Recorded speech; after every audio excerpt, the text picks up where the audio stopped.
Okay. Make sure you mute everything. Oh, yeah, I already am mute. Yeah. Okay, there it is. I can't talk.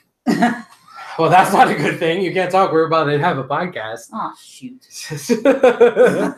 Damn, this was a bad idea. Oh, All no. right. Live from HWR HQ in Houston, Texas, is the 240th edition of Houston Wrestling Radio. This is Abel. I'm Portia.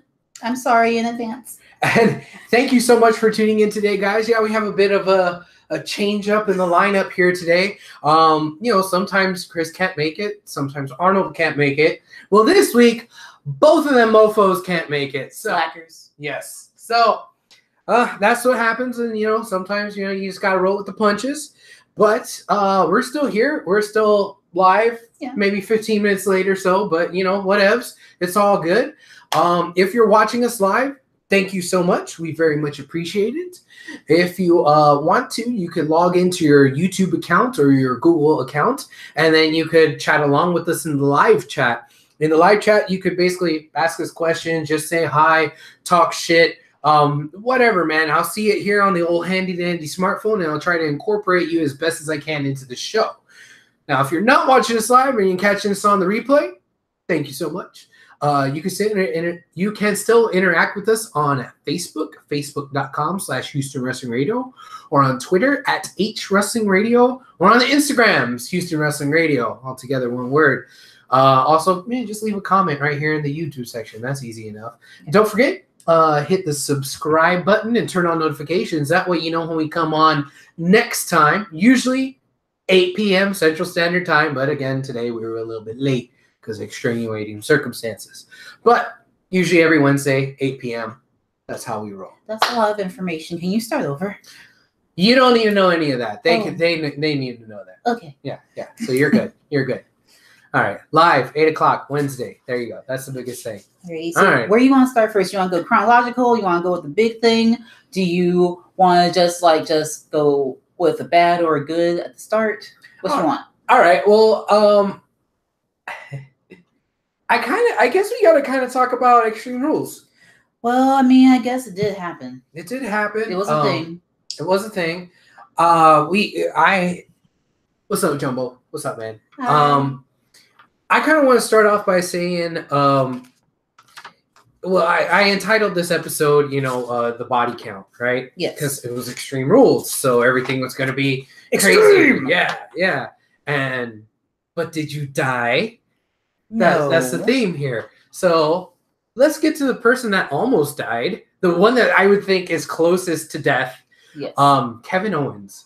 He got thrown off the cage, and he didn't die. Barely. He barely didn't die. Barely. He almost did die.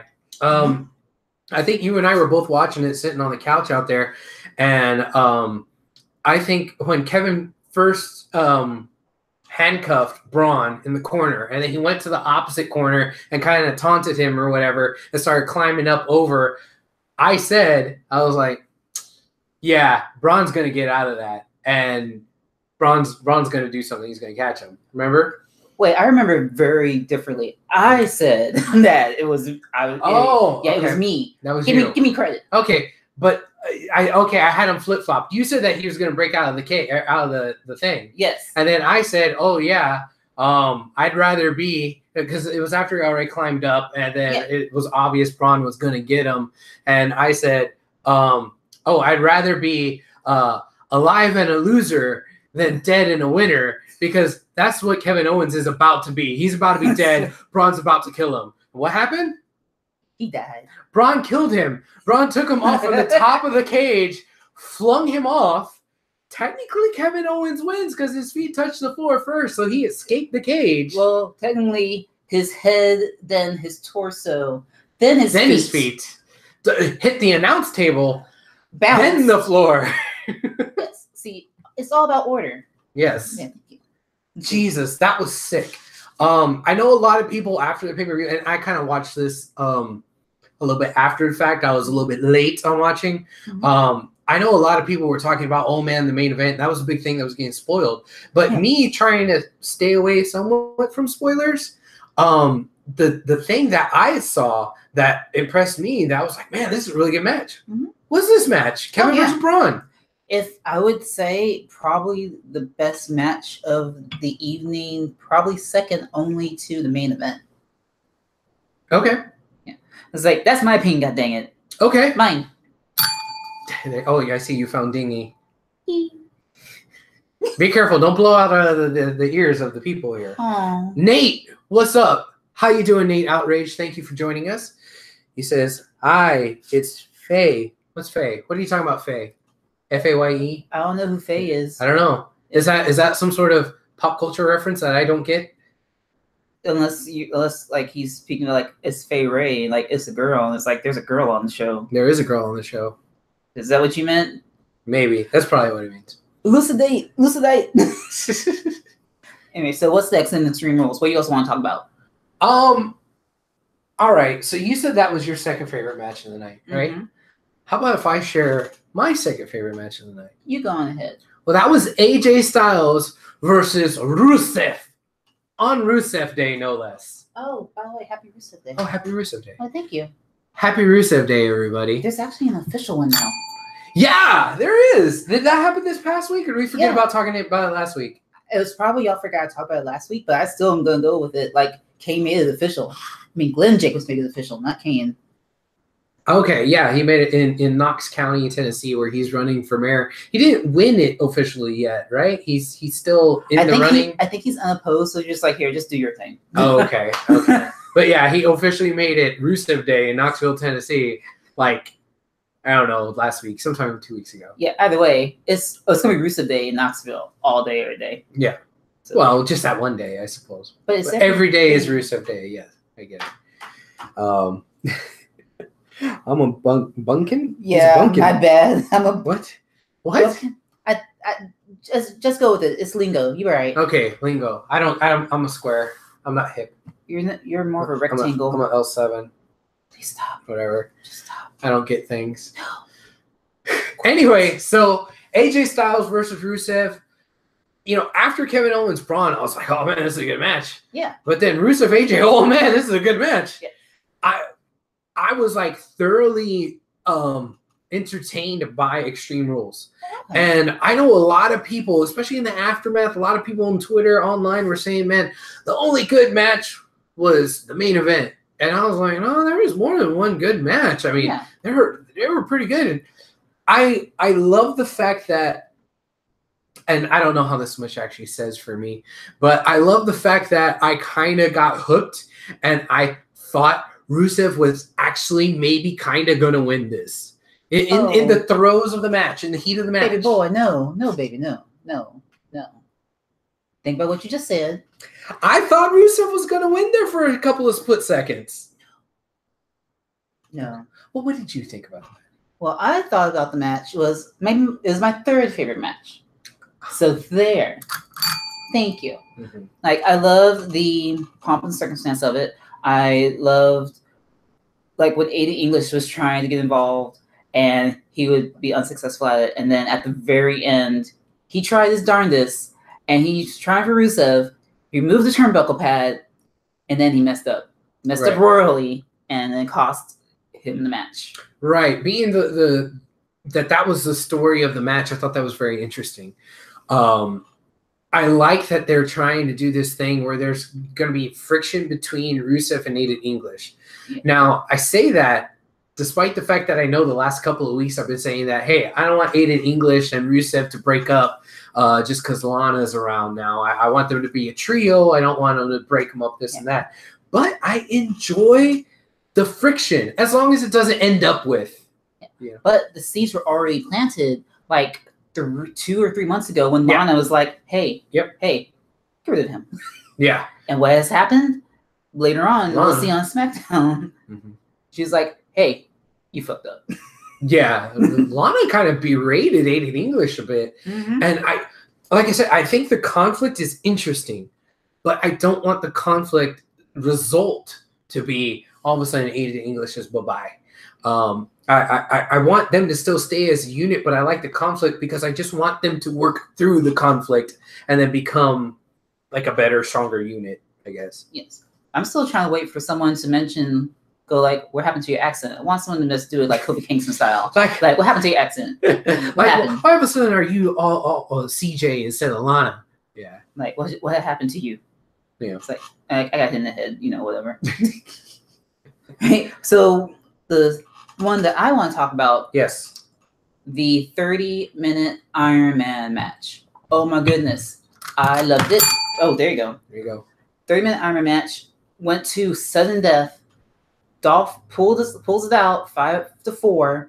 And I think that was like the largest amount of pinfall submissions or whatever that's happened for any type of Iron Man match. Right. At least in WWE, because I'm sure that there's been hell, maybe even in TNA there's Iron Man match that have like a fucking high number. Well, no one was watching, so it doesn't matter. Well, no, back in the day before TNA, like pre-Hogan TNA was pretty good. Don't even get started. No, we'll get to Hogan later. Yeah. Nate also agrees in the live chat. He says, love the match between Dolph and Seth. Robert, what's up, Robert? Welcome. Thank you for joining us, sir. And I agree with you, Robert. That crowd was getting on my nerves. Counting down. 5, 4, 3, 2. And every minute of that match from like the 20-minute mark on. No, they started like at 30 minutes. Oh, did they? They started that real early, real quick. That was annoying AF. Like Philly, you should know goddamn better. Yeah, that ruined what was a really good match. Like, look, man. I mean, you don't want Roman as the main event. Okay, they gave you Roman not being the main event. You like guys like Seth and Dolph. Okay, cool. We're going to put Seth and Dolph in the main event. There's people that want to cheer for the mid-card title and, oh, man, they never treated with respect and, oh, the Universal Championship is never there. The Intercontinental title is really the big title. It's like, okay, cool. We hear you. We're going to put this match on last because it was deserving to be last. And that is so uncharacteristic of WWE that they actually did the thing that would appease the smarks. And what did the fucking smarks do? They shit all over it and it made themselves look bad. And this is why we can't have nice things. You good now? You can breathe? Yes. You all right? Yes. All right. Do you want to talk about any of the ladies' matches, or are you good? Well, hold on. I'm not actually done about this match. Oh, okay. I'm sorry. That was about the crowd. Okay, this is definitely a match that we candidate for me. Oh yeah. It might be my pick. I'm not sure. We need to kind of talk it out. Yes. I'm usually the guy that needs to talk it out. Arnold and Chris are like, "Hey, this is my pick." Just be done with it. Yeah, but no, I need to be romanced. Well, I have a match of the week candidate. Okay. So you just have to wait and see what that is. Oh, okay. We will get to that. All right. So as far as the score goes, I was exceedingly happy when we weren't going to have 4-0 or 3-0 or something like that. Yeah. And I would like, okay, there was a couple of dips and valleys in that roller coaster. The roller coaster was 0-0, whatever. Oh, 1-0. Okay. 2-0. Oh, 3-0. Oh, got that. Oh, 3-1. Okay, cool. 3-2. 3. Oh, this is interesting. But then when I was like, God damn it, didn't they just do this, but with a more spread out period of time with Sheamus and Cesaro with the best of 7? They went down, or Sheamus went down 3-0. Cesaro came back, tied and surpassed, and all that. They did that because that was supposed to be the hip thing to do because of what happened between the Cavs and the Warriors that year in the NBA Finals, where they were up 3-0, and then LeBron comes back and beats them 4-3, and I was like, God damn, I really don't want this to be 4-3. Then it was 4-4, so that kind of quelled that there, and then the overtime and stuff happened. But what I did like is the psychology and the story being told, where Dolph was like, oh shit, hey, Scottish Diesel, come here. Scottish Diesel. Come here, do my dirty work. Yeah, I'll take the fall, but once they do it, they can't restart it yet. So beat the living shit out of them, and then I can get Cat caught up. I like that part of the story. Yeah. I think the strategy that Dolph had, getting those extra falls to catch up was fucking brilliant. It was a good use of having, well, like you said, Scottish Diesel. Well, I'm not wrong. It was a really good heel tactic that you haven't seen. So that little nugget of storytelling in there. And then, of course, at the end, when it was overtime, it was, again, Drew McIntyre coming out because they restarted the match. So he was no longer banned. He came out. And that was ultimately the downfall. So you have Seth with a protected loss. But Ziggler looks like a fucking mad genius, you know, coming out of it. It elevated both stars. Yes, I did enjoy that. And that's why I say it's a candidate for me, but not my pick. Not your pick? Okay, we'll save it for later. All right, so a lot of what happened on Extreme Rules bled over to Raw and SmackDown. Yeah. I think those are the only 3 matches I really want to specify and talk about from Extreme Rules. Same here. But like the other stuff, like you said, you want to talk about some of the women. Well, let's talk about the women from Raw. Oh, okay, so from the women from Raw, we had on Extreme Rules Nia versus Bliss in an Extreme Rules match. And Bliss won by the skin of her teeth. Ronda Rousey was coming in all guns a-blazing because that's what Ronda Rousey do. And kind of, I didn't want to say cost the match for Nia, but I think Nia was already out like on a bit of like chairs or whatever. And then it was like, for me, it was sort of kind of forgettable for me, just a little bit. Sort of forgettable? Yeah, sort of forgettable. Like, it's kind of meh. Like, you did your thing, and Ronda doesn't really know all the aspects of wrestling just yet, or like how to mug to the camera, I guess. But like, it was good for what it was. Right. I mean, it was all of Extreme Rules was kind of like on cruise control until those other 3 matches that happened. Oh yeah. Now, there's going to be people saying that it took a bit of a dip between Lashley and Roman, but whatever. We don't have to talk about that. We don't, because this is our show. We don't have to talk about it. All right. But okay, spilling over into Raw with the women, the Raw women. Oh yeah. You know, the story there at Extreme Rules isn't necessarily Nia and Alexa. The story is Ronda. Yes. That's the real story. That's the story that is going to get the mainstream eyes and the UFC eyes on the product. Oh yeah. Okay. So like, I can understand why Extreme Rules is kind of an afterthought, because it is. Yeah, it's just like, like an appetizer at Applebee's. You really don't want it, but I mean, it's there. I don't like Applebee's. Deal with it. But did you just call Nia and Alexa not good snacks? No, I said appetizer. Okay. Deal with it. Because I would say Alexa is a really, really good snack. Can you calm yourself? So's Nia. Can you drink some more water? You might need it. Anyway, going back to Raw, when Ronda Rousey, when Bliss was going on about saying, "I am the champion of all the champions," blah blah blah. Ronda Rousey comes down because she's still not supposed to be there. She's not supposed to be at work. She shows up to work, and she goes all gung ho on Mickey. Mickey dies about 5 times. Mickey got spanked apparently. Like a lot, but she was in shorts, so I guess when you're in shorts you get spanked. I don't know. Whatever works. Yeah, I kind of feel like right now the car is in neutral and they're revving their engines on this feud, and it's like, hey, look at all this noise we're making without actually progressing the storyline. And they haven't really started going down the road yet. And you're always telling me, be patient, because if we're sitting there on the couch watching wrestling, I said, well, that's stupid. How are they going to do? And you're always like, be patient. Let them tell the story. You're the story guy. Be patient. I don't know if I could be patient with this right now. I mean, it's just kind of bleh. Well, we always figured that she was going to go to SummerSlam one way or another. And if you're the marquee girl on the show or marquee woman on the show, then heck, you're going to be on SummerSlam for the title. Just have to figure out a way to get there. And this is what they chose. Yeah. All right. So that's that. Yeah. Shall we talk about the big thing from Raw? Which is the fact that Brock Lesnar. God damn.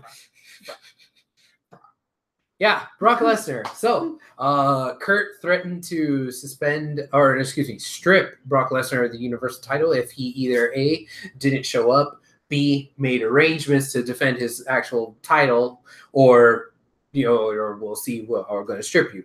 Whoa, boy, sir, Sable wouldn't like that.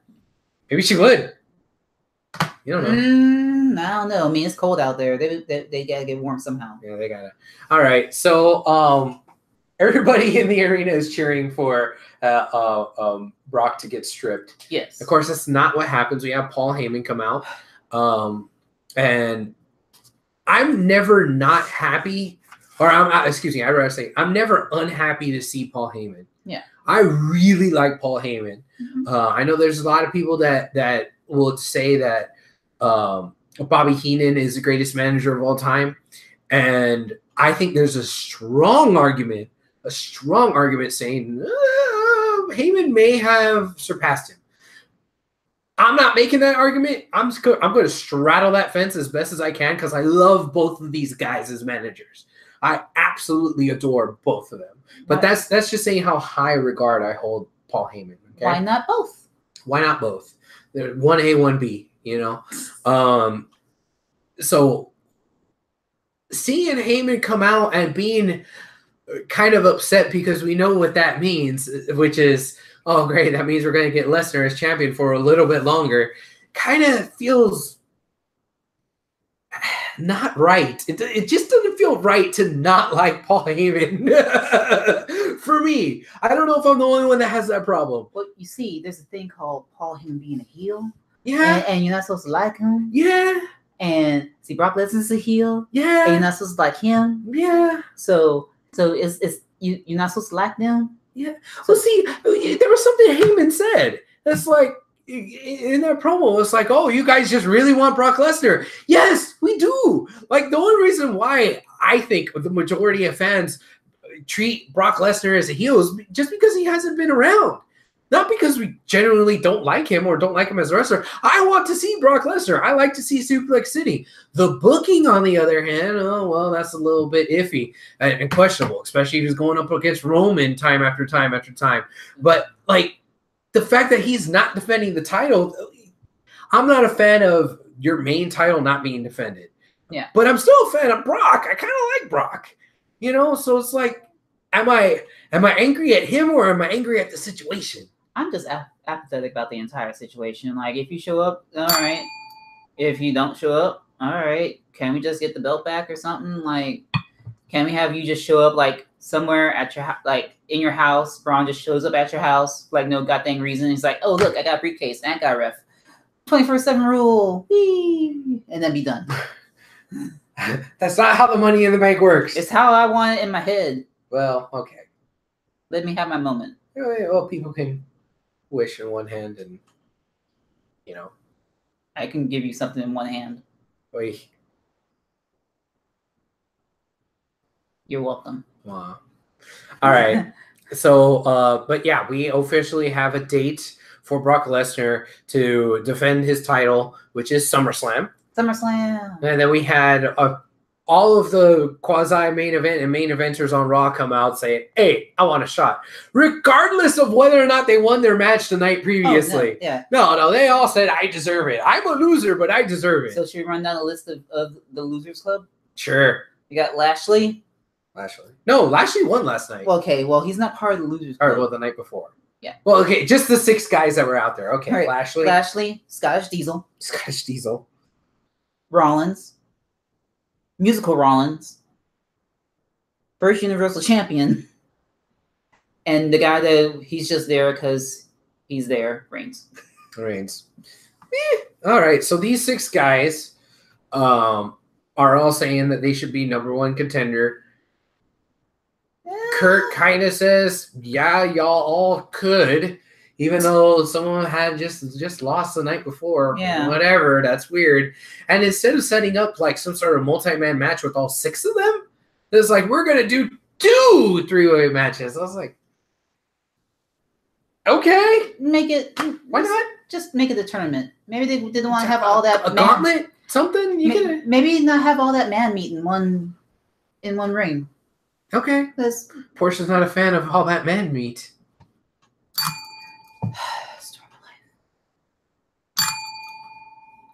We'll see that. So we had 3 matches. Okay, the first was Roman versus Finn versus Elias? Yes. Okay. Well, no, it wasn't Elias because there was a mirror match between Rollins and Elias. Oh, that's right. Okay, so who was it? It was Roman, Finn, and Drew? Drew, yes. Drew. Okay, yeah, Drew. Robert Medlin said acoustic Jesus. That would be Elias. Robert also says, me personally, I could never see Brock in WWE again and I'll be okay. I'm right with you, Robert. Okay. All right. Anyway, so that 3-way match was cool. Yeah. Especially when I was fooled into thinking that maybe Finn actually had a chance and that we were going to see Roman lose 2 nights in a row. Nope. Friend of show Bacon was like, you know what? Finn didn't win. I'm turning this off. And she did. Oh, Femme Balor. Yes. Nicole. She was like, she was done. Yeah. Oh, Bacon, a.k.a. Femme Balor. Yeah, she didn't. Oh, yeah, she was done. She was done that night. Sad. All right. The match itself was all right. Yeah. It was a good showing for Drew, which we need more good showings out of Drew for him to be considered to be in this main event picture. Yes. Because they are running the risk of him being Dolph Ziggler's lackey, or like you said, Scottish Diesel. Yeah, that could totally happen, and I don't want that to happen because I think he deserves a little bit better. Yeah, he does. But right now, he's just Scottish Diesel. Scottish Diesel. All right. So then the second 3-way match was then Lashley, Rollins, and Elias. All right. That was another decent match. You know what? I would say that both of these matches may be low on the list of match of the week candidates. Not that low. Get up. All right. So they were both decent matches. They were fun. Okay, so maybe that'll take away a little bit of my criticism of why not put all 6 of them in one match or whatever. Okay, fine. You had 2 good matches. Whoop-de-doo. But I think that once Roman won the first one, there was a pit in my stomach. My heart just sunk because I knew, fuck, that means Lashley's going to win this other one. And we're going to have Lashley versus Roman 2 for the #1 contender. And then Roman's going to win because he just lost part 1. Yes. So that's going to balance it out. So Roman goes on to fight Lesnar. Great. Roman beats Lesnar. Great. So Lashley versus Roman 3, the rubber match will be for the Universal title. I'm calling that right now. That's the next 2-3 months worth of booking for WWE right there. You should be a writer for them. I guess. But that's not what I want to see. I know. I'm writing shit I don't want to happen. But you're doing well so far. I mean, heck, they just stick column A, column B, column C, Roman, Lashley, Universal Championship, and just mix them all together because that's what they want to see. That's not what their fans want to see. True. I mean, at some point, somewhere in there, you got to throw Braun Strowman in there because even in that little backstage segment where, was it Renee that was interviewing him? Or yes. Renee interviewed, it's like, hey, why didn't you go out there? I don't need to go out there. I have this. Like, yeah, he has a point. Why go through 5 other guys to try to get a #1 contendership when he has a #1 contendership already in these hands? These hands? Well, those hands. His hands. Oh, those hands. Not your hands. Oh, okay. Yeah. Oh, speaking of which, I almost forgot. We need to talk about the people that had the whole world in their hands, then they lost it.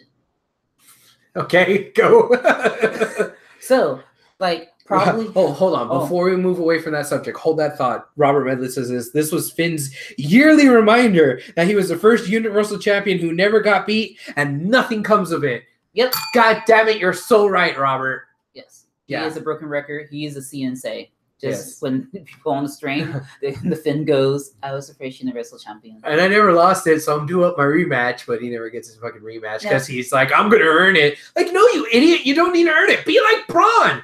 Why should you earn it when you already have it rightfully to you? Yeah, but whatever. You stay pretty. You stay pretty.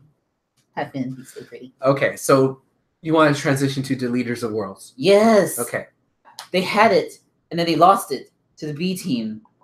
The freaking B team. And then throughout the entire rest of the night on Extreme Rules, they were running amok, going saying like, Roman, you might have a chance. You can be just like us. And that was comedic. That was nice. It was funny. Thing. Yeah. Also, was that the first time ever that a brother beat another brother for a tag team championship in WWE? Someone fact check real quick. Because I'm looking at other things. Did Matt ever beat Jeff for a tag team title? Like, no. I don't think that ever happened. I mean, for a singles title, I believe, yes. For singles titles, yeah, but for a tag team, no. I don't. Maybe somebody could pull that out of the annals of time. All right, but this is Bo Dallas's first championship on the main roster. True, and he beat his brother for it. That's cool. So he was like, for all those noogies back in the day. For all those noogies. Like, and wet willies and those wedgies, I got this belt. Yeah. But that's all. That's all I want to talk about. Oh, you're just happy that they won? I'm just happy that they won. Yeah, what did they do on Raw? I don't even remember. Oh, gosh. Well, let's see. I don't even remember what they did on Raw, to be truthful, because they were being goofy, and that's fine with me, because they were just goofballs. Let's just go to the next thing. All right, next thing. Yeah, there we go. We just petered out of that one. Oh, wait. We can talk about how Sasha can't quit Bayley. I can't quit you. Yeah, they had a tag team match on Raw after so many weeks of therapy, and pretty much Kurt saying, like, if y'all can't figure this crap out, one of y'all's going to SmackDown. Which isn't a fucking punishment. No, it's not. Why was he saying that in a threatening manner? Oh, one of you is going to go to SmackDown. So one of you is going to be on the show that's, the same as this except blue. Like, okay, that's not a fucking punishment. You're still going to get paid. You're still being viewed amongst thousands of people in an arena, millions of people across the world. You're still going to be on pay-per-views, and, like, especially now that the pay-per-views are dual branded, like, that's not a fucking punishment, guys. No, it's not. I just let them feud. That's all I want. Just let them have their feud at SummerSlam. Don't try to, like, make it all wonky by, like, I love you. Please let me touch your hair. Like, we don't need any of that. Man, okay. All right. So again, me being the story guy, I kind of like the fact that they're going somewhere with this story. I like the fact that we're finally shifted into a different gear where they had been this entire time, which was, I don't like you. I don't like you. Well, I do like you, but you don't like me. Well, why don't you? Like, I'm glad that they finally kind of laid everything out on the table. And they said their I love yous to each other. And yes, this could totally be strictly platonic, besties, I love you, this and that, right? Yeah. But it could not be. And you're so hoping it can't. I'm just going to drink my water because I'm thirsty. Sure. Okay, Nate, or excuse me, not Nate. Nasty Nate, you're right. Okay, yeah, SmackDown is better than Raw. Yeah, I get it in some respects, but as an employee of WWE, I wouldn't really give a fuck. I mean, yeah, okay. As a fan, I could say, oh yeah, I like SmackDown better than I like Raw. Oh, yeah. But like, especially in kayfabe, that's not a fucking punishment. Anyway, yeah. Okay, so anyway, back to the lesbos. What? So, could this be a thing? Like, could those L words that they were throwing around be more than just like, hey, we're friends, and be more like, I'm mad at you as a friend because you kept me in the friend zone and I've been wanting to smash this entire time? Could that be what the hell's going on here? Am I reading too much into it? Is it too much hopeful thinking? Well, there have been rumors stating that they are trying to figure out a storyline where they can have either a lesbian or gay relationships somehow play out. And the whole thing with Finn, with the whole the Balor Club is for everybody, that was the start. Mm-hmm. And then I know you mentioned it, saying that, like, if this does turn out to be a storyline, then shoot, why can't I think of that woman's name? Sonya. Yeah, Sonya was just like, Sonya could be like, the fuck, guys? Why are you giving them my storyline? I'm right here. Like, Sonya and Mandy could it's already built in. You got the little bit more butchy one in Sonya, and then the super beautiful lipstick lesbian Mandy, and they're already together. Like, and you know what? freaking Sonya's a lesbian in real life. So, and she already got the gear and stuff. Like, why didn't they go through with it when they could have? When they could have stroked while the iron was hot with Titus's former tag team partner, Darren Young. Yes. They could have done that, but no, they swept it under the rug, and then they wound up giving the shit to Finn. Like, all right, is this what they're trying to do? Like, oh, yeah, you could have had the thing there with Sonya, but we're going to give it to Sasha and Bayley. Like, I don't know, man. It just seems kind of weird. Yeah, but it is what it is, and then we'll see what happens if they kiss next week. So, wishful thinking, guys. Oh, God. They fucking kiss. If they fucking kiss. All right, whatever. Okay, I'm done with Raw. Can we talk about SmackDown? Yeah, let's talk about SmackDown. Okay, yay, SmackDown. Okay, so the SmackDown. Lesbo freakins. That's what Nasty Nate said. Oh my God. Lesbo freakins. Probably the best match on SmackDown was CN versus Styles. Okay. Mm-hmm. All right. They had a nice back and forth. Selena being all Zelini. And I keep on forgetting how tiny she really is. She's itty bitty. Yeah, because like AJ Styles, he's not a tall man. I don't believe. And then there's Zelina. He's taller than us. Oh, heck, I'm taller than some people as well. Yeah. So Yeah. But yeah, I enjoyed that match. Like it still told us a good story. It's kind of showcasing him because that match with Sin Cara on the pre-show, it really didn't showcase both that well. It only showcased maybe Cien, all right? Which, from what I heard, because I didn't watch the pre-show, I'm sorry, I didn't. But from what I heard, that match was terrible between Sin Cara and Cien Almas. But the match on SmackDown the week before was fucking great. So I don't know if people were just being overly critical because of Sin Cara, or if it really was that bad. And why was their second match so bad when their first one? Oh, man, that just kind of frustrates me because I kind of had a glimmer of hope that maybe Sin Cara turned the corner, and the corner that he turned was with Cien. Because I remember in NXT for the longest time, Cien was like an afterthought. It's like, Cien's whatever. Then he had that amazing fucking match with Drew, and then people were like, he had a couple of good matches before, and they kind of retroactively said, he ain't that bad. This match proves he's really not that bad. This match proves he's really good. And then he had a couple of more really good matches after that. So, man, I kind of want to root for everybody in a slight way. But well, yeah, because you don't want people to lose their livelihood over anything. You want to make sure everyone does a good job. Mm-hmm. But sometimes people just don't. And then you're just like, why are you here? Robert Menlin says, I love the chilling on the ropes gimmick. I do too. That's pretty cool when he does that. You're supposed to do it at the same time with me, you jerk. Oh, sorry. Okay, we're done with that. I think he may have meant when he catches himself in the ropes. Yeah. Like, not on the top corner. Oh, yeah. I know. Both work, I guess. I know what he's talking about. Okay. It's called synchronicity. All right. Ugh. Man. All right. What else happened on SmackDown? They're finally starting the Daniel Bryan Miz storyline for SummerSlam. I'm so happy. I can't wait. Yes. Let them fight. Yes. So much fighting. Yes. And also just in time for the premiere of Miz and Mrs. Yes. All right. I hope that this is in earnest the start of this redo of this feud. Yes. I would be a little disappointed, but not surprised if it was just a tease.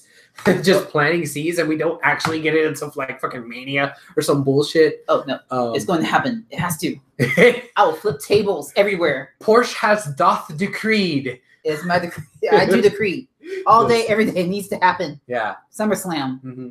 All the yesing. Heck, involve the babies somehow. Like just have like Birdie, and the other. I can't remember the goddamn baby's name. Monroe. Mrs. Monroe. Like Monroe Sky, I think. Yes, have Birdie and Monroe just like, man, it's like play patty cake, but like violently. I don't know. You want to see babies fight? I've seen babies fight. It was hilarious. World Star.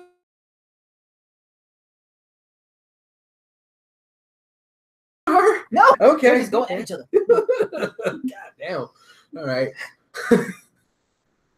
Underground Baby Fighting Club. Hey, whatever works to get you money. Oh God. That totally threw me off track. Where the hell were we? I don't even know. Okay, yeah, Miz and Daniel Bryan. They're starting. I hope they're really starting in earnest. Oh yeah. Let's see what happens. Oh yeah, and then Becky finally is getting her. Looks like she's going to try and get her title shot next week. Yay, Becky! Good for Becky.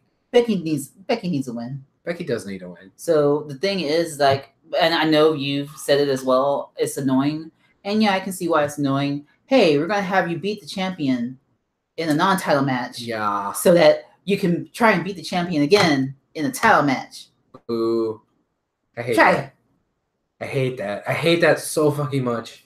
Yeah, it's annoying and just yeah, they can figure out other ways to talk about it. What's up? Nasty Nate is saying crack baby fights. God damn it. No, that's on World Star. That's on World Star. Crack baby fights. Oh, the crack baby fights. Oh. Yeah. But if Becky Balboa is now that they're calling her, she actually said that about herself. She referred to herself as Becky Balboa. She really likes Rocky a whole damn lot, apparently. So. She likes Rocky and Quinoa. That's all she wants in her life. Hey, Quinoa could be good. That's why Arnold's not here, because Quinoa. Yeah. We had Quinoa tonight, Arnold, so. Oh, and last but not least, off of SmackDown, probably the most thing that made a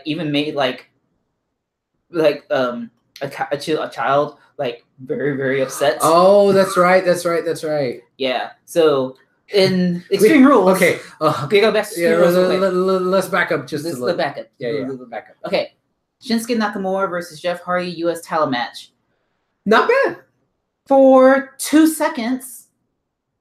Because on Extreme Rules, he just went ahead and just not Kinshasa him, but, boop, boop. Can low blow them. Before the match even started. Can't really disqualify him if the match hasn't started yet. Yep. And then pins him to become new U.S. champ. So that happened. Then, all of a sudden, Randy Orton comes back. We don't know why. He just appeared out of nowhere. Because that's what he do out of nowhere. And presumably, he was giving Shinsuke the stink eye. And in the process of giving Shinsuke the stink eye, Jeff Hardy was in the ring. So, he's just the Viper, so he does stuff like that where he's like, hey, you, the heel? Yeah, the heel. To intimidate you, heel, outside the ring, I'm going to beat up this helpless bystander babyface who just happens to be in proximity. So stomp on the nuts. Yes. So it was like, okay. So I feel like anything you can do, I can do better. Right.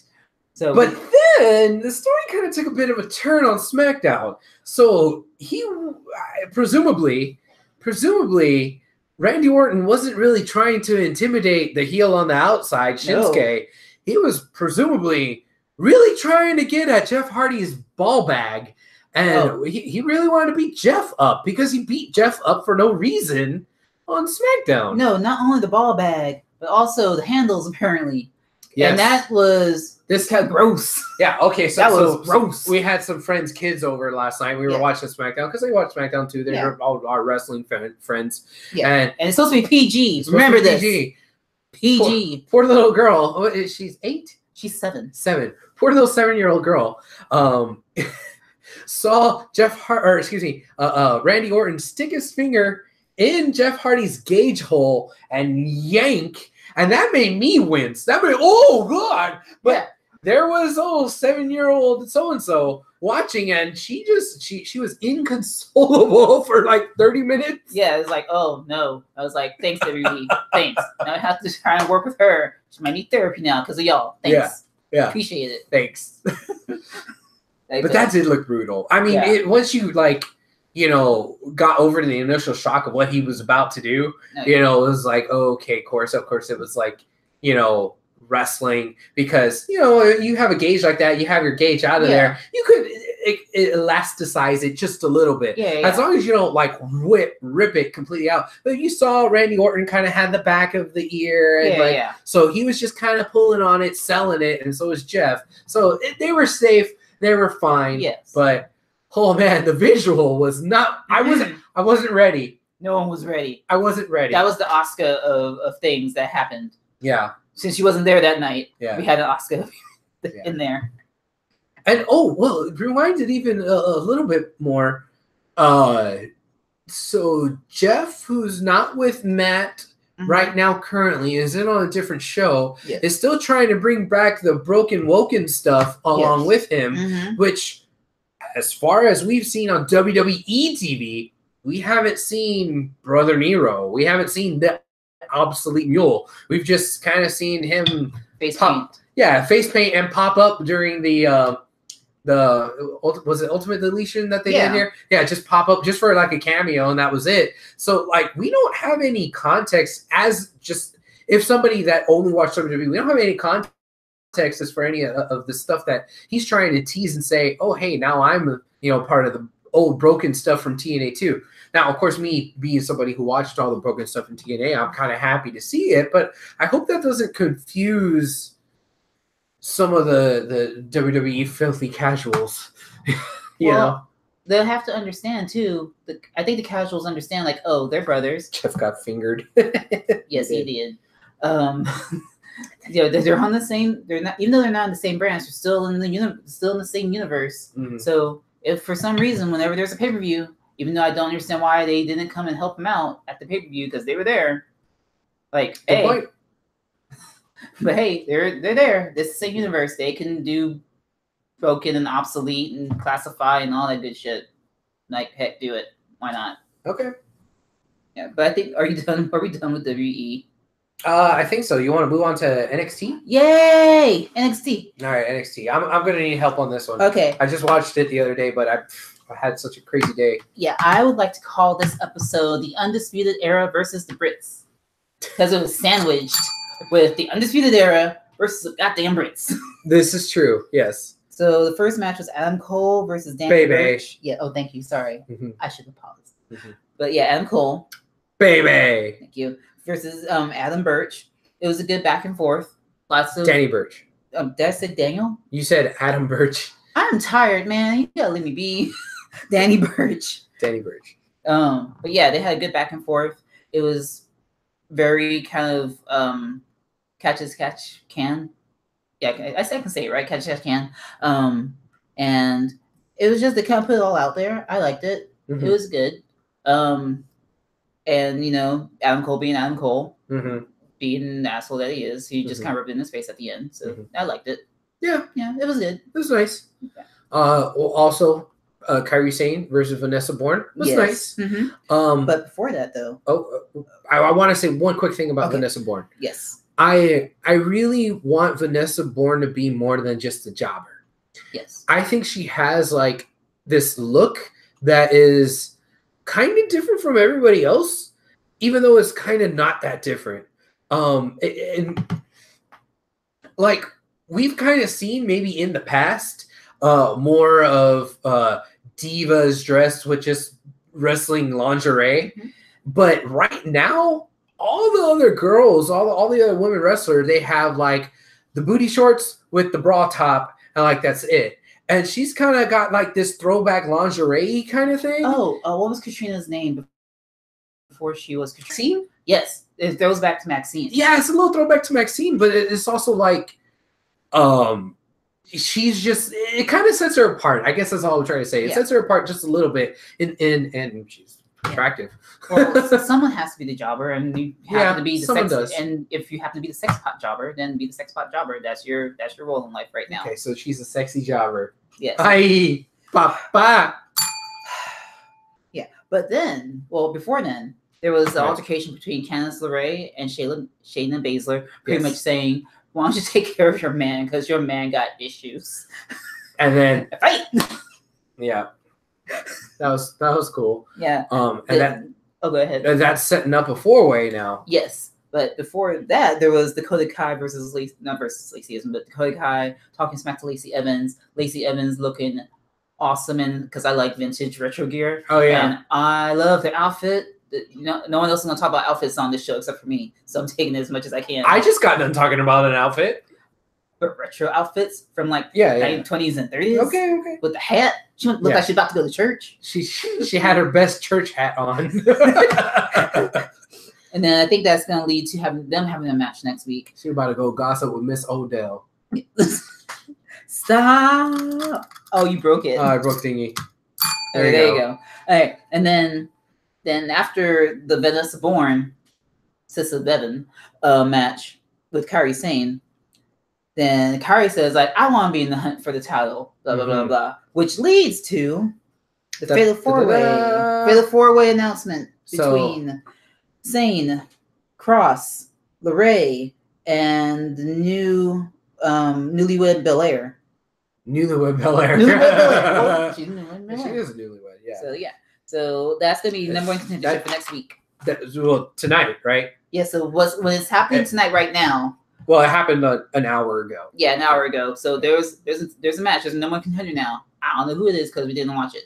Right. Because we were busy trying to set this up. Yes. Right. So we're always 1 week behind on NXT. I know, it's sad. Our viewers know that. Yes. And after that, there was an NXT Championship announcement between Black and Ciampa for 2 weeks. 2 weeks from last week. So that means next week, Wednesday. And then there was an awesome interview segment with Black. Then Gargano, being Dark Gargano, was like, "You have to kill Ciampa. Kill him. Kill him. Do it." And then Ciampa killed him. Yes, killed. He killed Black. You should have listened to him. You should have killed me. Like, oh shit, goddamn.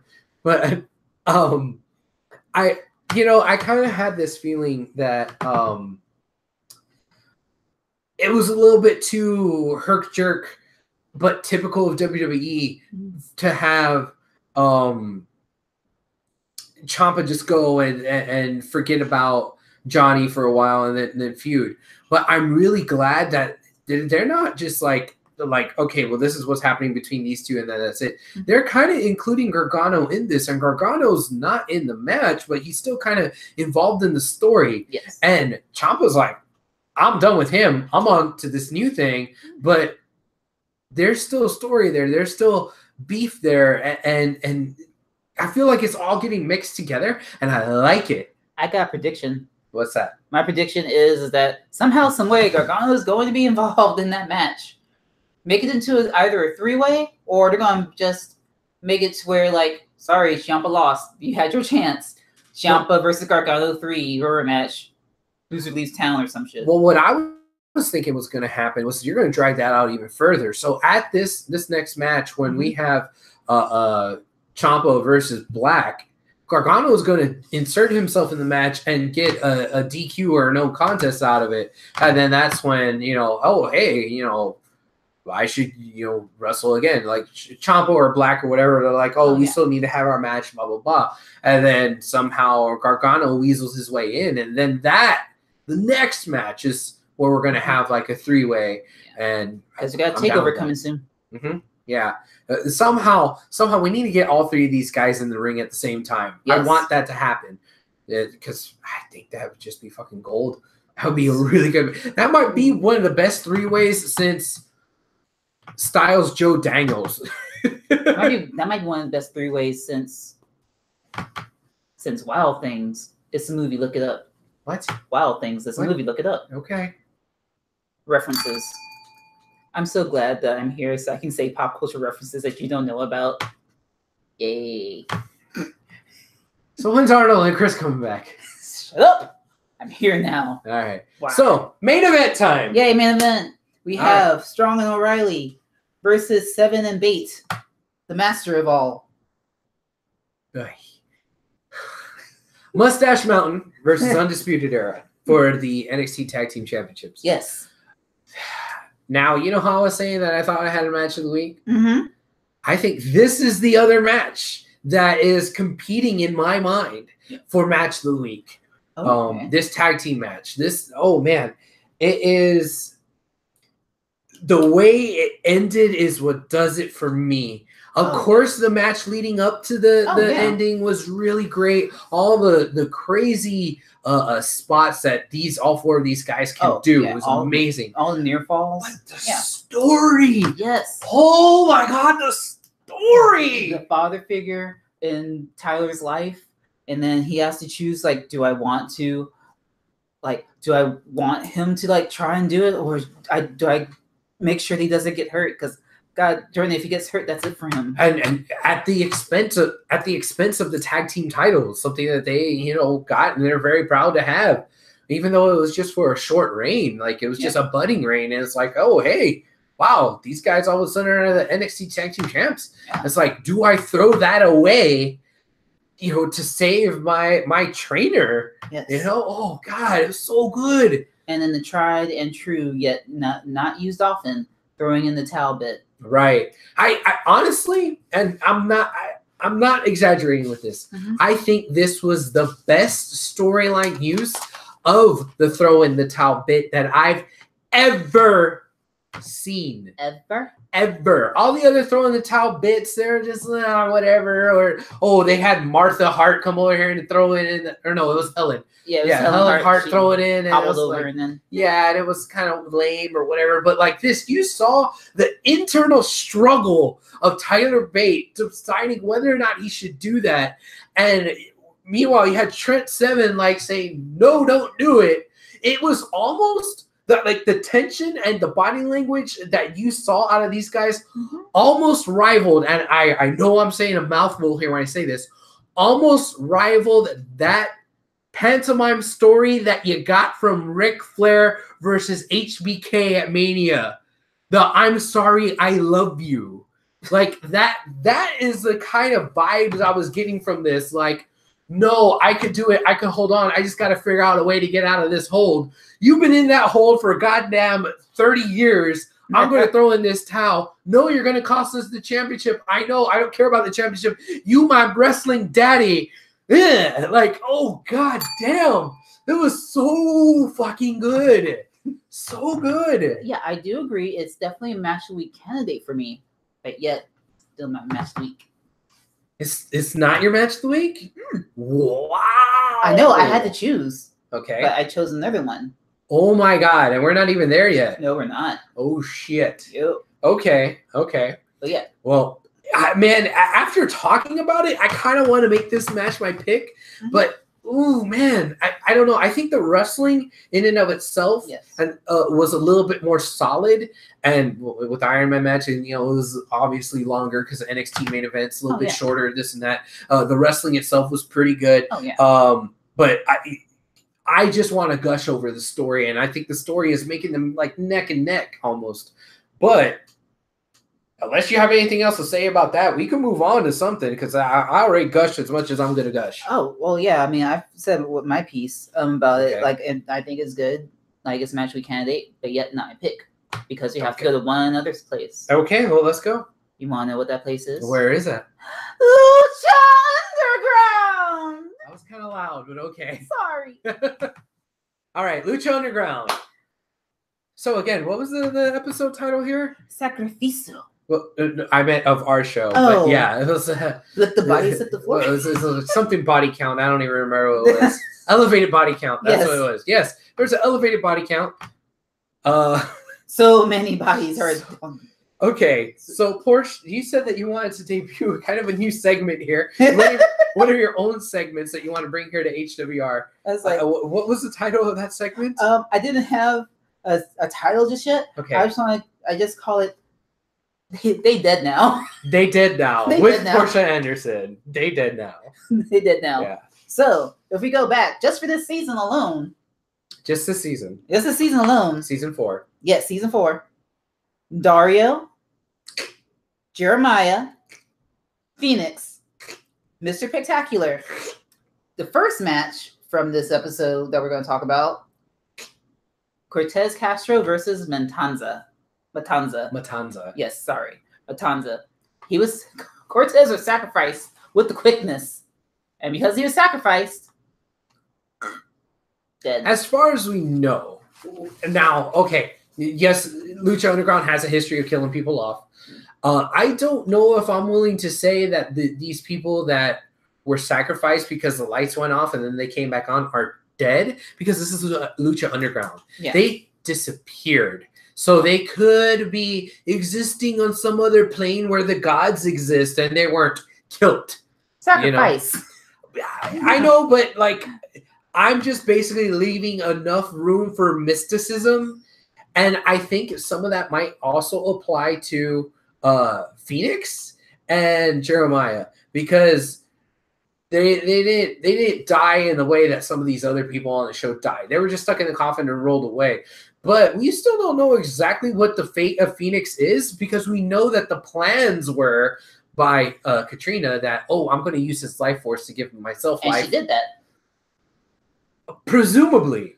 She changed into a red freaking dress after she sucked up his life. Presumably. We didn't see her suck up his life. Yes, she did. Okay. She sucked up the life. She was in her black outfit. And then all of a sudden, padow, all red everything. And mama. She was looking damn good.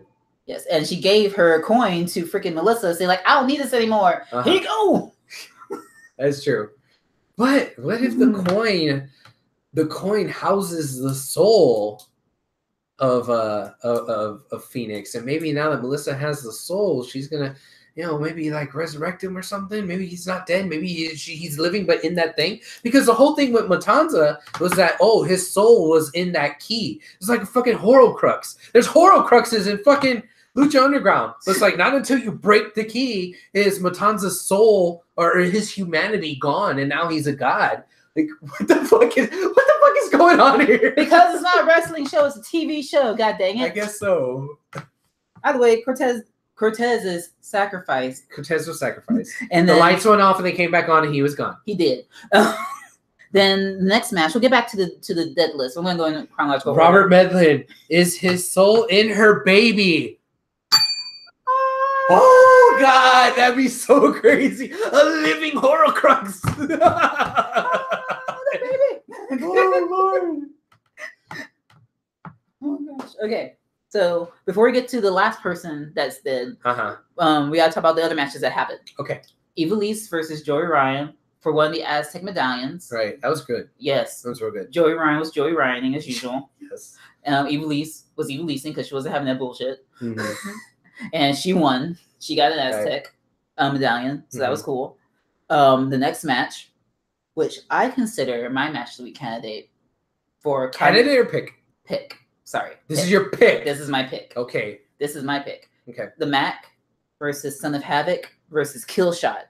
Now the wonky thing about this match is that whoever was pinned or whoever was submitted, they didn't get an Aztec medallion. So you could be second runner-up of the match and still get a medallion. Mm-hmm. So all the back and forth between Mac and Killshot and Son of Havoc, all of them doing their things and whatnot. And then at the very end of the match, when Havoc is down and prone, and then Mac makes sure that Killshot is down and prone, he has to go oh no, what do I do? Do I pick the new guy? Or do I pick Killshot that's been kind of an ass lately? Yeah. And it's well, sorry, Killshot. You ass. And 1, 2, 3, and Killshot's pissed at everybody right now. Which, by the way, they're still the trios champs. Yes. They're still a unit that's going to have to defend their title. Now, normally, I would say, wow, this is really good storytelling. Yes. But I want to pump the brakes on this just a little bit because Lucha Underground with the trios titles has kind of run that trope right into the ground with the trios champs who don't really get along, but they gotta kind of get along anyway, and then they wind up getting along in the end. That's been almost every single trios champ that they've had, right?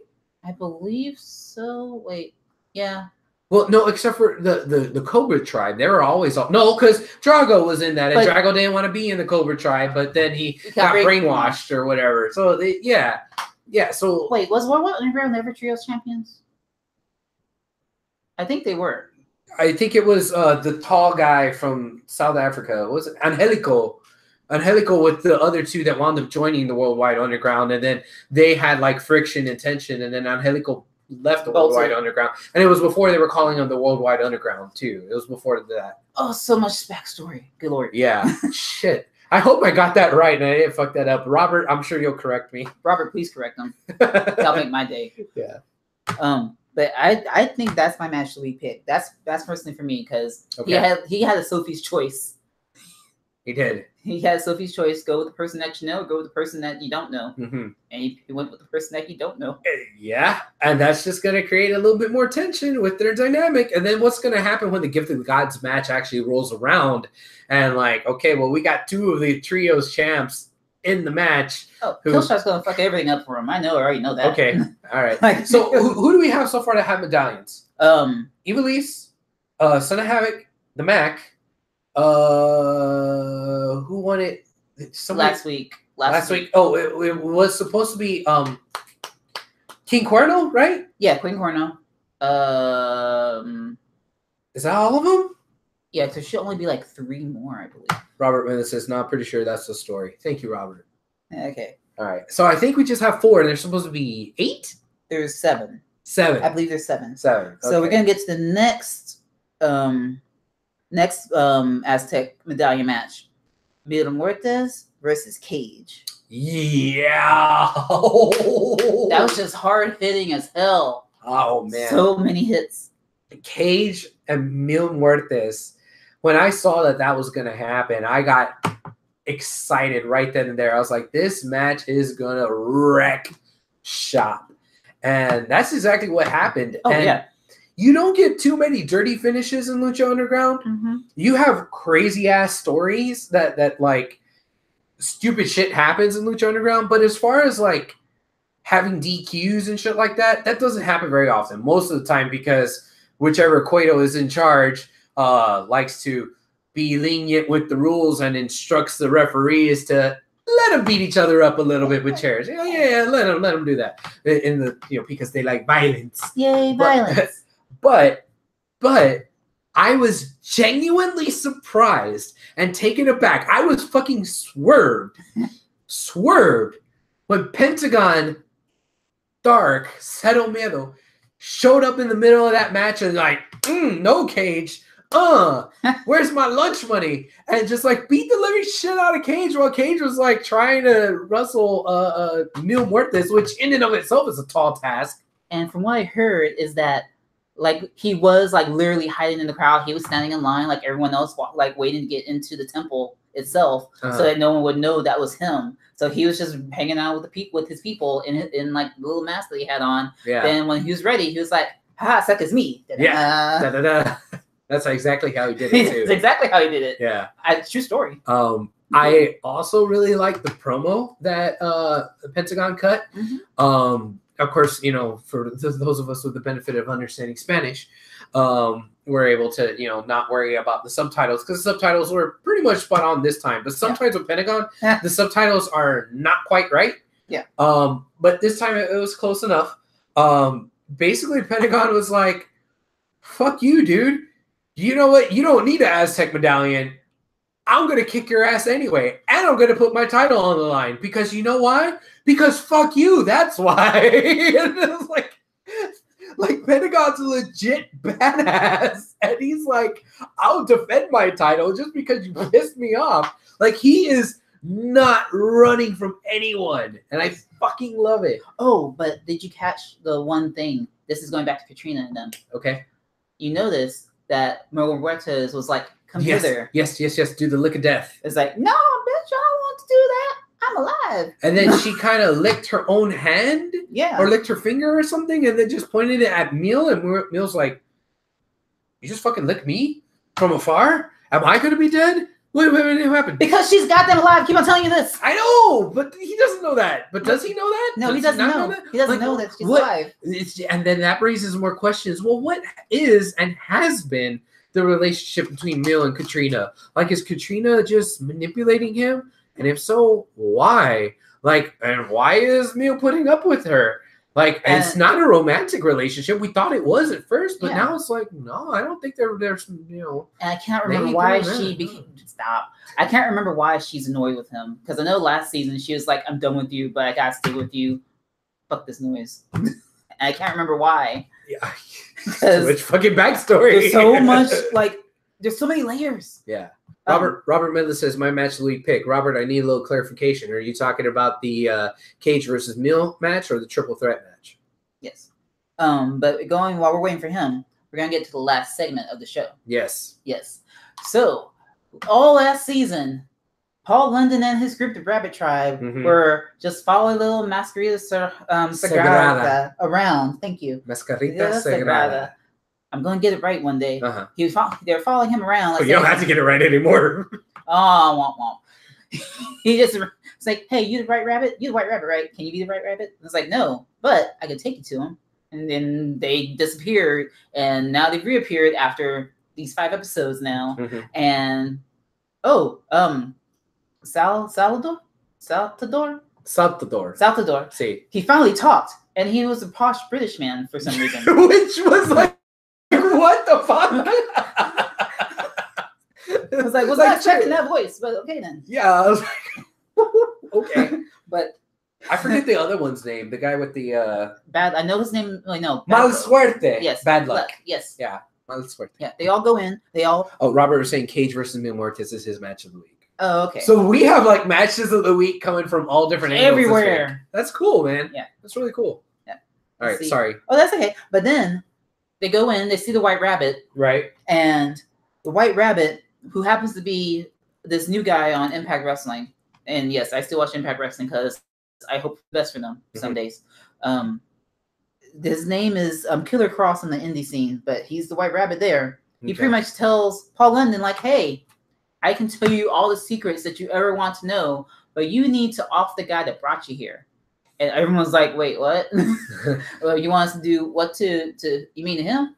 Well, I mean, all right. So his White Rabbit cane floats over to Paul London and it's like, sorry, boy. And like just goes laying waste to Masquerita Sagrada. Blood splatters and all. And Paul London is just happy all about it. And he had those fucking like goggles like he was on fucking Nickelodeon trying to get splatted on, and it was like, nope, blood of a little person, whack, sploosh. Holy shit. Now, okay, all of my misgivings about whether or not Cortez Castro's really dead or Mr. Protect because he just disappeared and came back. No. Masquerita Sagrada is dead. Like they did now. Like you can't have that much blood splatter come back and have him like survive. Yeah, like, sure, we didn't see the carcass. So, all right, fine. You know, we didn't see the carcass, but like if he whacked him that good and that hard that much blood came back splashing at you, he dead. Yeah. I'm sorry, he did. Yeah, he did. Well, I mean, there's so many people that we haven't seen in freaking Lucha Underground that are still missing, and we're pretty sure they're dead. Yeah. I'm pretty sure Rey Mysterio is still over at the old temple. Yeah. Like just bones now. Conan's dead. Conan's dead. Was Conan the first? Yeah, Conan was the first. Conan was the first to get off. Big Rick was the second, but it was in the comic book. But yeah. Oh, okay. Yeah, so there Big Rick got killed off in the comics? Yeah. No. Yeah, and if you look at this throne of skulls on the comic book, like you see Big Rick's skull. Oh my god. Yeah. Huh. Yeah. Huh. Really. Still there. Elevated body count. God damn. Okay. Yeah, so that's season 4 so far of Who is Dead. We got 6 people dead.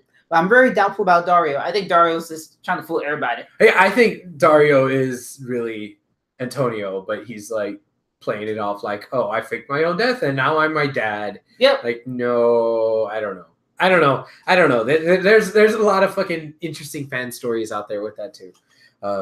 All right, so that's that. Do we want to talk a little bit news? A little bit about news. I think the biggest news thing is Hulk Hogan. Ugh. So Hogan was rumored to come back at Extreme Rules, but he didn't really come back at Extreme Rules. But there was like a lot of backstage. Yeah, backstage stuff that came out. And it's like I said, I watched Extreme Rules late. So as I'm watching the show, I'm like, okay, this is where Hogan's coming out. This is where Hogan's coming out. And he never came out. But people were making a big fuss about Hogan. I was like, I finished Extreme Rules. There's no Hogan. What the fuck actually happened? So please, what actually happened? Well, the story is that he came back. He was apologizing to everyone in both locker rooms, both SmackDown and Raw, explaining his actions and how he was wrong in all aspects of what he did, because he knew what he did. And that was that. And I'm pretty sure the reason why they did not bring Hulk Hogan out into the public just yet, because he would have been booed out of that entire building. Well, that building was already fucking stupid as hell, but yeah. So who knows? You couldn't predict the way Pittsburgh was that night. Yeah. But what's interesting is that the New Day, as a collective whole, put out a statement, but mainly it was Kofi that made the statement first, and both Big E and Xavier retweeted it.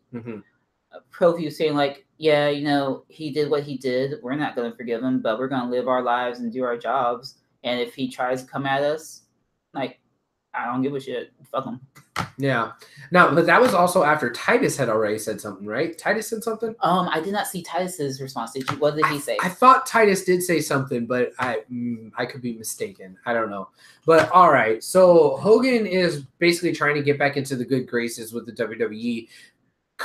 And I'm assuming with WWE's upper management's blessing, this seems to be like a backstage PR thing to get all the rest of the people of the company on board. I think Vince is like, hell yeah, come on back, brother. Like, I don't care, you know, but I don't know. At least that's the feeling, the vibe I'm getting from this situation. I'm just trying to read between the lines here. Apparently, like, a majority of the Black wrestlers are just like, dude, the fuck.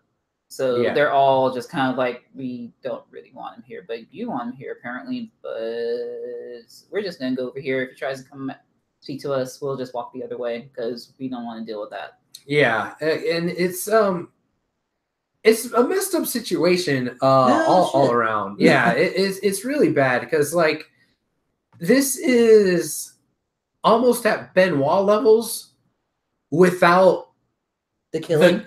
Without the consensus of everybody involved. Like, everybody involved is like, man, that really sucks. We can't talk about Benoit, but we get it. He killed his family and himself. Yeah. You know, there's no excusing that. But then with this Hogan thing, it's kind of like the same thing. Hey, it really sucks that we don't get to talk about Hogan, but we kind of get it because he's racist.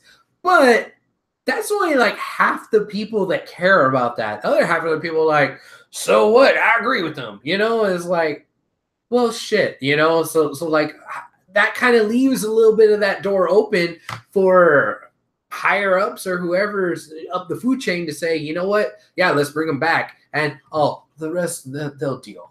You know, it's like Roger Goodell. Oh, yeah, they'll deal. We'll just make sure that they either come out, you know, and stand or stay in the locker room. You know, and it's just like, man, it's a slippery slope and it's a tricky situation. It feels a lot like what the hell the NFL is going through, and it's just ugly. What can you expect from the owner of a company who's best friends with Trump? True. Robert Medley says, I read Titus walked out. I guess he walked out of the meeting that Hogan was talking at. Well, I'm looking at his Twitter thing right now, and he's pretty much, those rumors are false.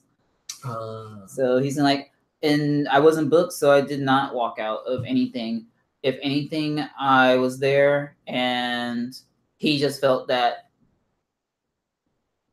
Terry Bullock, because he's calling by his real name, Terry, was not being true, and he was not feeling remorse. The only thing he said that he was remorseful about was being recorded. That's not feeling remorse of what you actually said. Yeah. I feel bad that I got caught. I was like, no. Yeah. All right. So that's that. Anything else we need to add about that? No. I'm good without talking about Hogan ever again, to be truthful. Okay. What else do we have? Mae Young Class is taking shape. Yeah. Like Caitlyn is coming back. Houston's own. Houston's own. I know that I used to get a lot of flack for liking Caitlyn and, you know, actually wanting to cheer for her. Because a lot of people were like, dude, I cheer for Caitlyn. Like, yeah, it's Caitlyn. I'm like, she's from here. She's Houstonian. So, yeah, I would cheer for her. But, like, I think I got flack from Travis and Chris. Like, it's just Caitlyn. She's not that good. I was like, I'm going to cheer for her. I'm like, you need to calm your shit down. It's Caitlyn. Yeah. But, yeah, like, right now, it is Caitlyn, Io Shirai, Rhea Ripley, Jenny, I don't know who she is, Casey Catanzaro.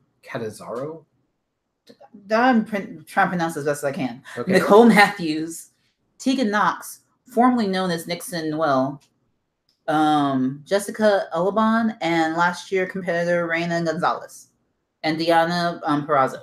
Oh, okay. Perazzo's. That's cool. So that's who they have so far. When is the Mae Young Classic? Oh, goodness. Don't get me lying. Oh, yeah. Okay. It's not next week. Yeah, it's not next week. It's going to be filmed August 8th and 9th. Robert Medlin says, "Dude, I love Caitlyn. Everybody should love Caitlyn. Good. She's adorable. She was adorable. Let's see. Her but Instagram lit too. Ooh. So lit. Can't believe I just said lit. You did. You're learning so well. I know. Look at me. All right. I'm sure some stuff happened in Japan. New Japan stuff. Something I don't know. I'm always so stupid when it comes to New Japan stuff. That's Chris's domain. I just watch Being the Elite, and then I try to watch New Japan that comes on Access, but sometimes I forget. There's like a whole mess of Access stuff that's on the freaking on DVR. I haven't been able to watch yet. Yeah, Robert Mendes says, I was there when she won the title on my birthday, and she liked my tweet back then. That was at Raw. That was here in Houston, That right? was the anniversary Raw. That was your birthday, too? Oh, cool. Well, dang, Robert, you're just all the things. I was there, too, at the Toyota Center. I was there, too. Wait, yes. We had the Dolph sign. We had the Dolph sign. Yeah, we did. So, yeah, if you saw any schmucks holding up a Dolph sign with each letter, DOLPH, one individual, that was us. Yes, all right. I was the P. You were the P. What was I? Was I the O? I think you were the L. L? Okay. Yeah. All right. Jericho's Cruise of Doom is going to have the Alpha Club. Oh, yes. Versus Marty and Cody and Kenny. Yeah. So Alpha Club versus Omega Club. Have you booked your cruise yet? No, I have not booked my cruise yet. I'm going to need you to book a cruise, though. I don't think I'm going to book a cruise. Come on, book a cruise. I ain't got that kind of money or time. It's only like $100. You'll be in the lowest cabin, but you'll be all right. I thought it was like $2,000. No, that's like if you like want to get like super VIP suite, but they still have like lower decks and whatnot. Is it? Yeah, you could like get a cruise for cheap, dude. Well, I mean, this particular cruise is cheap. Well, I mean, you can get like if you want to get a VIP pass, like $2,000. You making shit up on the fly. I am not.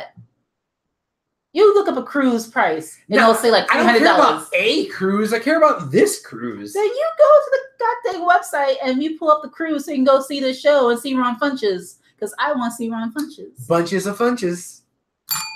All right. Is that it? Is that a show? Are we done? I think we're done. Is there anything going on in your wrestling world? I'm not sure when the next DCW is. I'll let y'all know when I figure it out. Oh, okay. What's the next ROW? Next ROW is going to be August 11th for Summer Champions. And then Ladies Night Out 3, August 18th. August 18th. There you go. Okay, cool. Robert Medlin says, me and a friend of mine were in CM Punk shirts and we almost got in a fight at the Hard Rock Cafe. Sounds like a good birthday, sir. Yeah. Sounds like a normal night for me. Oh, come on. All right. So that's it. Mm-hmm. Thank you so much for joining us. Tune back in next Wednesday. Hopefully we'll be on time, but there's no guarantees. There's some stuff. Yeah. But adios, my friends. Keep it classy. Chimichangas. Chimichangas? I told you I'm not saying toodles. Wow, okay. I'm just going to click this button over here to end it.